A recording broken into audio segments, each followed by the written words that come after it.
Hi guys! Ngayon ay magluluto tayo ng paksiw na tilapia. Yung aking isda guys ay nilagyan ko na ng asin para malasa ang pagkakaluto nito.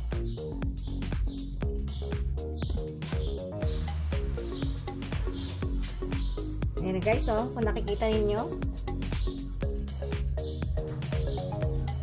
Tapos, maglalagay tayo ng luya,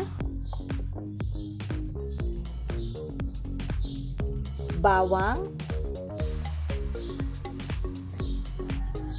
sibuyas,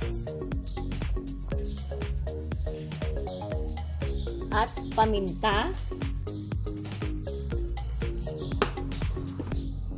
Siyempre, may kasamang suka.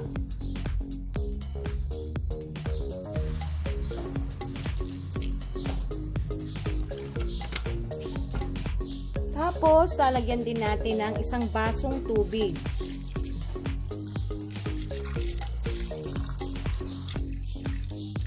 Ayan na guys, nilagay ko na lahat ng mga sangkap sa ating ilulutong paksiw na tilapia.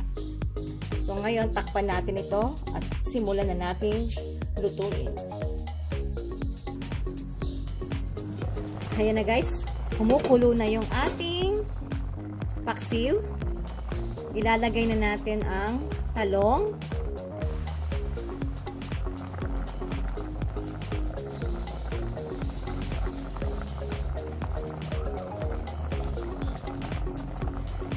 siling haba, tapos maglalagay tayo ng pipino.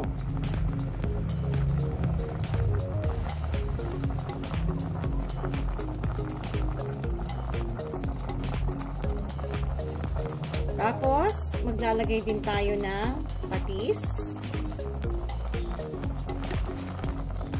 At syempre, ang ating magic sarap.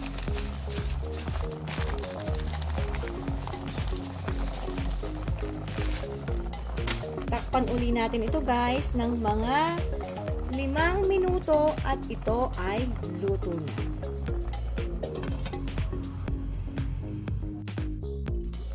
So, kaya na guys, 5 minutes is over.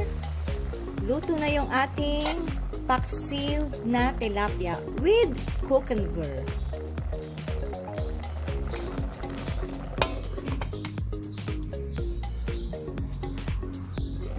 Kaya na guys, luto ng ating paksiw na tilapia with cucumber.